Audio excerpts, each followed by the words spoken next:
विद्यार्थ्यांनो, आजचा आपला जो घटक आहे तो आहे कोण व त्यांचे प्रकार। हा घटक तुम्हाला जर समजून घ्यायचा असेल तर बेसिक गोष्टी तुम्हाला लक्षात ठेवणं फार गरजेचे आहे। कारण ह्या गोष्टी जर तुम्हाला आता समजल्या तर पुढे जे प्रकार आहेत कोणाचे ते फार अवघड आहे आणि ते समजून घेण्यासाठी तुम्हाला या गोष्टी माहिती असणं फार गरजेचं आहे। तर आता आपल्याला कोणाचे प्रकार बघायचे आहेत। कोणाचे किती प्रकार पडतात?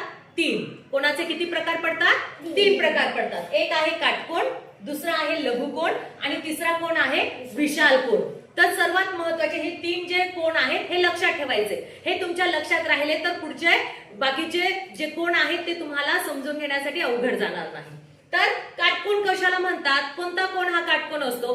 तर ज्या कोणाचे माप 90 अंश असते, ज्या कोणाचे माप 90 अंश असते, 90 अंशापेक्षा 1 अंश सुद्धा कमी नाही किंवा एक अंश सुद्धा जास्त नाही, त्याचं परफेक्ट माप हे किती असतं?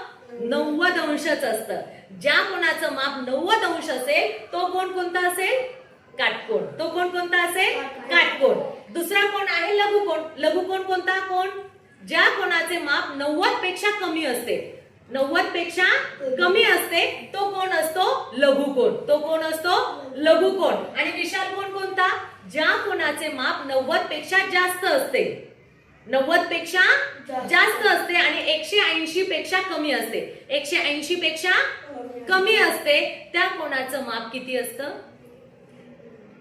त्या कोणाला म्हणतात? विशाल कोन। त्या कोणाला म्हणतात? विशाल कोन। तो कोण 90 पेक्षा जास्त पाहिजे, म्हणजे 91 जर असेल तर तो विशाल कोन होईल, पण 89 असेल तर लघुकोन, 89 असेल तर लघुकोन आणि 90 असेल तर काटकोन, 90 असेल तर काटकोन। आणि कोणाच्या मापांची बेरीज ही किती असते? 180 अंश। कोणाच्या मापांची बेरीज किती असते? 180 अंश असते। मग आता आपल्याला बघायचंय, तुम्ही इथे बघा काटकोन कसा असतो? 90 अंशाचा कोन सरळ, जी उभी रेष असती ती कशी असती? सरळ। ती तिरपी झाली का? आडवी रेष बघा ती सरळ आहे, ती तिरपी झाली का? नाही। मग ज्या दोन्ही कोणांचं माप, हा कोन जो आहे हा काटकोनामध्ये आहे, दोन्ही रेषा कशा आहेत? सरळ आहे। आता इथे पुढे बघा, ही रेष तिरपी झाली, दिसते तुम्हाला एक रेष तिरपी ए आणि बी, ए बी ही रेषा कशी आहे? थोडी तिरपी आहे। मग हा कोन कोणता आहे? लघुकोन। कमी झाला ना ह्याचं माप? काटकोनापेक्षा ह्याचं माप कसं झालं? कमी झालं, म्हणजे हा कोण आहे? लघुकोन। इथे बघा हा कोन तुम्हाला कसं वाटतं? मोठा। ह्या काटकोनापेक्षा बघा ह्याची रेष आणि ही रेष, इकडे तुम्ही बघा ही रेष कशी झालीये? वाढलीये, मोठी झालीये, म्हणजे हा कोन कोणता झालेला आहे? विशाल कोन। 90 पेक्षा याचं माप काय आहे? जास्त आहे, म्हणजे हा कोन कोणता झाला? विशाल कोन झाला। मग आता तुम्हाला पुढे बघायचे, घड्याळ माहिती ना सर्वांना? घड्याळामधले जर तुम्हाला काटे, एक काटा इथे आणि एक काटा इथे जर दिसला तर तुम्ही घड्याळामध्ये वेळ सांगाल 3 वाजले, बरोबर आहे? कारण छोटा काटा कुठे आहे? 3 वर आहे। पण मग हा कोन तुम्हाला कसा वाटतो? काटकोनासारखा, विशाल कोनासारखा की लघुकोनासारखा?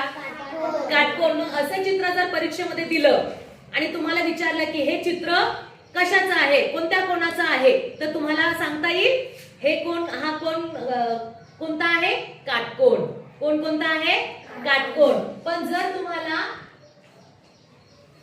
अशी आकृती दिली तर मग कोणती सांगाल तुम्ही? की कोणता कोण आहे घड्याळामध्ये?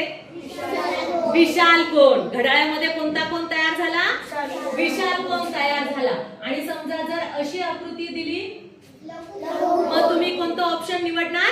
लघुकोनाचं। मग घड्याळावरून तुम्हाला काटकोन ओळखता येईल, कोणांचे नाव ओळखता येतील, काटकोन आहे, विशाल कोन आहे की लघुकोन आहे। ठीक आहे।